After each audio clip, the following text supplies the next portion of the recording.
next speaker is a game maker. It's Mattis Folkestad. He's also known as Machineboy. He's a game maker, he's an entrepreneur, and he's an artist. He's created the cult hit called Milkmaid of the Milky Way, and also Embracelet, which is available on smartphone. I have it myself, and I've played through it only once. He's received Spilldesigner Game of the Year finalist for People's Choice Awards, and he's been a part of the official selection for EGC Rest, the left field collection, and so on and so on.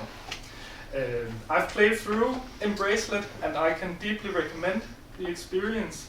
It has a soothing soundtrack, it has stimulating, smooth gameplay, and it has an engaging story, which is sometimes heartbreaking, but mostly exciting and warm. There's also a social commentary tucked away in the game, I believe, but it's so well balanced and subtle that it never overshadows the story, the thrill of the story. So Mattis, thank you for a nice experience. I'm looking forward to replaying it and maybe tackling those devilish puzzles one more time. Thank you so much. Thank you.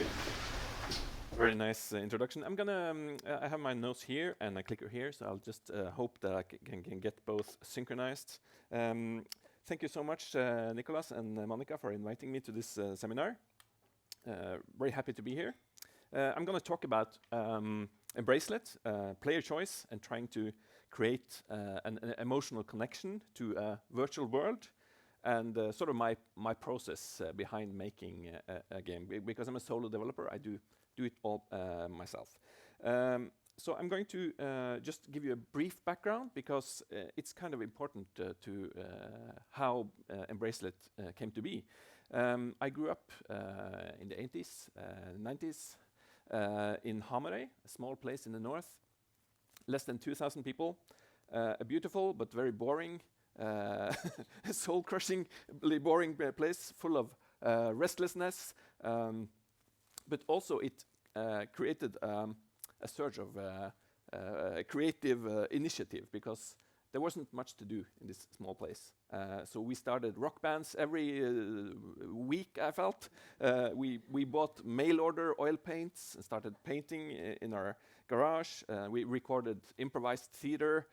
We sort of, there's not more fun than what you can create yourself. And of course, the advent of computers. I discovered the magic of computers first.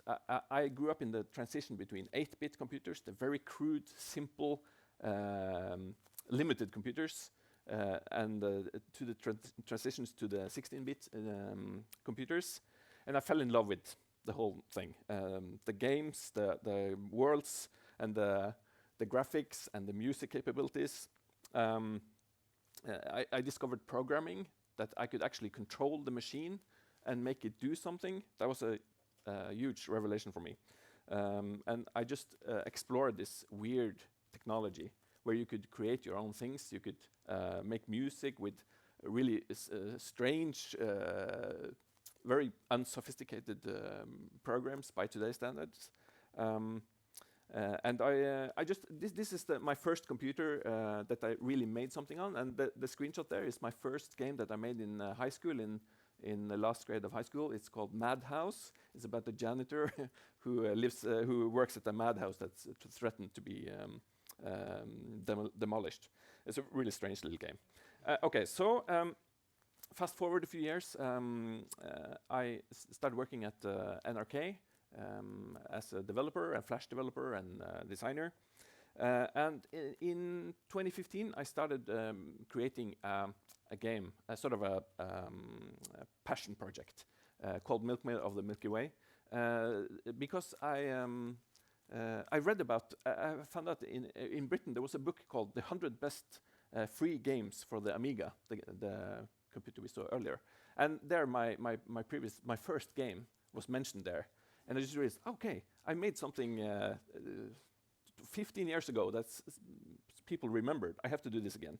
So I made this really strange, fun little adventure game called Milkmaid of the Milky Way. It became a sort of a small cult favorite. you mentioned. It's a very different game from Embracelet, but it has some similarities when it comes to character development and trying to create a sense of wonder for the player. So this is a game where you play as a milkmaid who gets visited by aliens in the 1920s in Norway. Okay, so after Milkmaid was released, I applied for a hiatus at work because I wanted to do a game full time, not in my spare time. I have kids. I had to do this more professionally.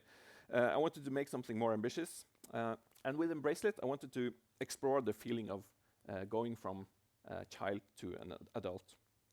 The transitions from being a boy who lives in a world full of rules and expectations to discovering a world that's your own, basically, where you can make your own choices and get to experience something new and exciting. And I'm just going to show a short trailer so you can sort of get a sense of what the game is like. Hopefully you can get some sound.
Yeah, so hopefully now you got a small sense of what the game is, what it looks like and what it feels like. So Embracelet is a story-driven coming-of-age adventure game about Jesper, a 17-year-old boy who grows up in a city, who inherits this very strange magical bracelet from his grandfather.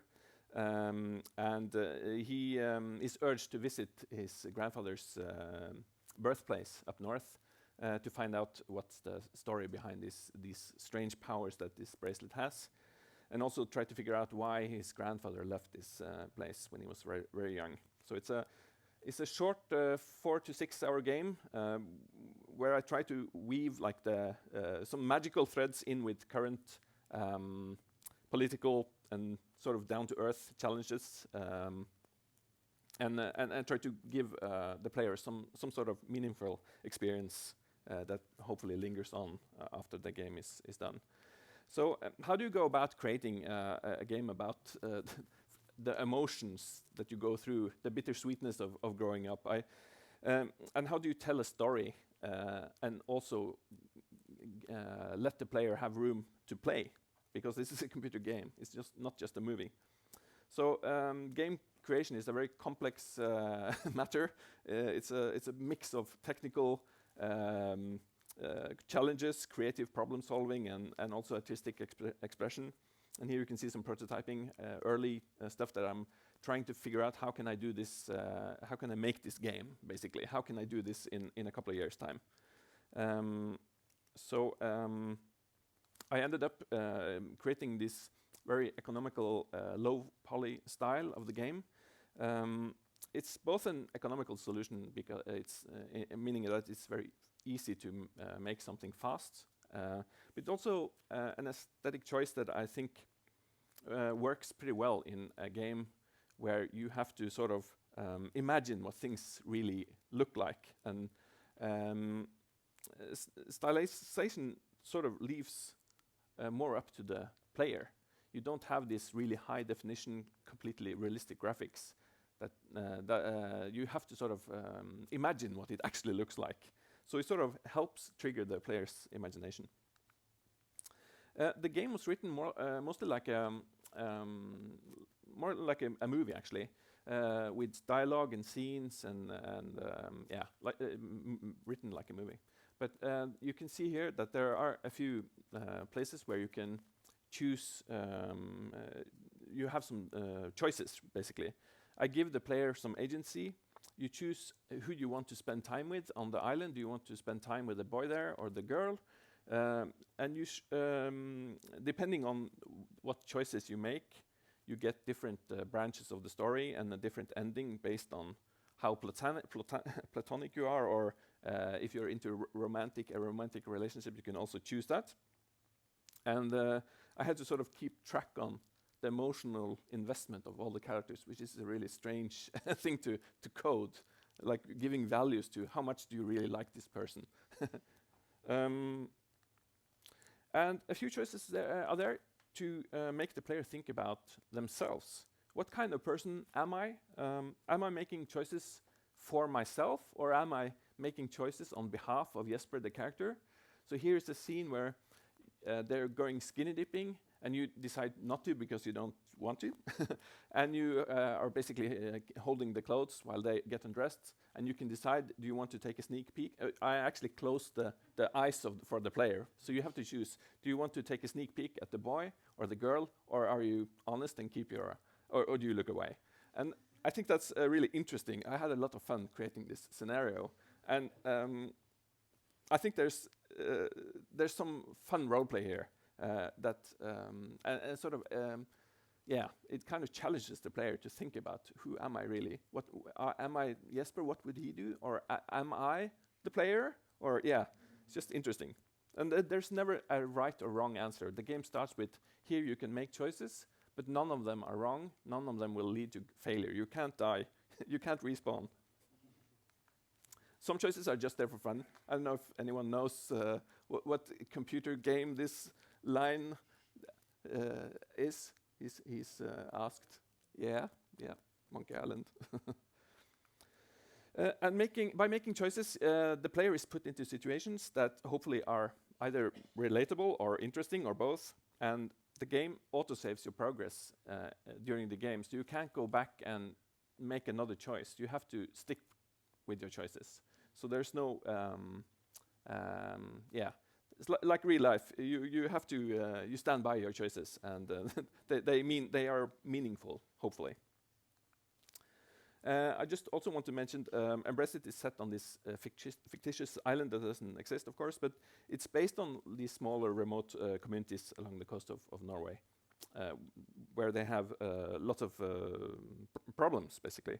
So there are themes in the game such as environmentalism and urbanism and adolescence and social interactions, and all these themes were kind of there to bridge the gap between the magical bracelet that has these weird, very game-like features, but also I wanted to sort of ground the game in something real, because if everything is just fantasy, it doesn't really matter, I think. So it was important to have this combination between the magical and the really boring realities of rural Norway. And when speaking of game design, in many ways the island itself is sort of a very important character in the game. It's a very small size, and it focuses the player's tasks, but it's also so small that you don't get lost exploring it. Games are about freedom and exploration, usually. But designing a large world is impossible. That's why you always see islands as a very common theme especially indie games, because as a defined area, this is where you can play. I just want to talk a little about the music. The idea of the game, or the mood of the game at least, came out from me playing. I'm not a good piano player, but I played some piano themes, and the music that you heard in the trailer actually spawned the idea of Embracelet, about a boy who's somewhere he's not supposed to be. And music is super important part of my games. I've always been making music, and it's definitely like a core of me as an artist. And it's a very important mood setter and sort of setting the scene. And I also wanted to challenge myself as a composer and create these larger orchestral soundtracks as well. So that was a really important part of creating Embracelet. So all these elements sort of are combined to appeal to the different aspects of the player.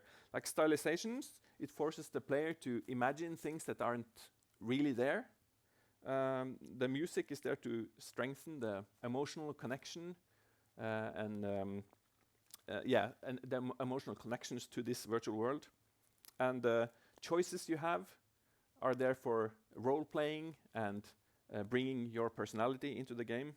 And of course, the puzzles are there for play and make the players stop and think and hopefully feel clever when solving them. And hopefully all this comes together as a complete experience for the audience. This is a photo from Kulturkontakt Nord, which is actually here. We had a pilot project where Embracelet was part of Den kulturelle skolesekken, where secondary schoolers got to play the game as part of their like a cultural experience during school time. And we had a discussion afterwards where they could talk about the game and discuss themes or other things with me as a game designer, which was very interesting. And it's just interesting to see and hear about what people are thinking when you're making this game, especially as a solo developer, because you make the game yourself. You're not sure how it actually, how do the player actually respond to your work. So Embracelet took around 2 years to make. It wasn't really a huge commercial hit by any means, but it received very positive feedback, very good reviews. And there are quite a few things that, of course, in hindsight, I would have done different. I would have loved to have more play in this game, more branching, more social interactions, more agency for the player to shape the story. But the scope, as you might imagine, was already quite big for a solo project. I was happy, and it's also good to get these messages from people who tell me afterwards how they feel about or how their experience was with the games. People are talking about how it moved them, and or how it sort of connected with their had some illnesses that were discussed, or just this somehow between happy and sad and optimism. That's what I was aiming for. So I think I think I made a game that was true to what I set out to do. And I think that's it. Thank you so much.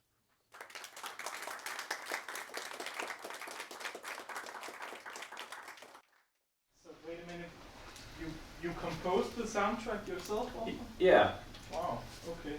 That's sort of the fun thing about making a video game, that after everything is done and you're not very happy about anything, you add the music, and then suddenly like you get that last 20% of a boost.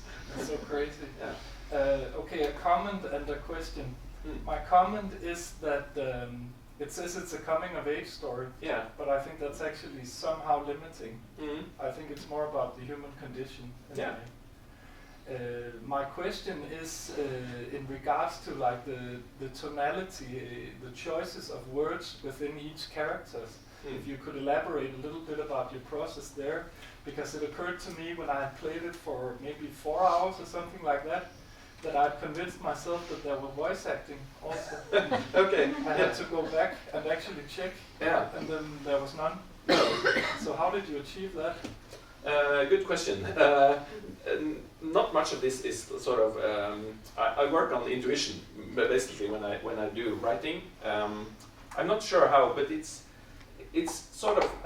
I have experience with storytelling and in my work, and just being able to figure out what are the core of the characters and defining them first makes it easier to write the different voices, and hopefully that's what you heard in your imagination.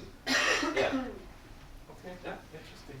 We have time for one question, a brief one from the audience, if somebody's sitting with something. No? Yeah. Yes? How was the response of the kids that were playing the game? I think it was quite fun. I think it was a very different game from what they usually play. I think it was, that's at least my interpretation, that this was a very different kind of video game for them. I think many of them found it interesting and sort of got the idea. I think they understood the game, because they didn't get to finish the game, so that's a bit different. I'm not sure, it would probably be different if they actually had time to complete the game. But I think, I don't know if Kulturkontakt, I think most of the game, or the pupils were happy and also interested in or sort of, I hope it gave them some new perspectives on what games can be and what stories in games can be. Yeah. One more? No, good, thank you. Okay, Thank you thank a lot. Machineboy.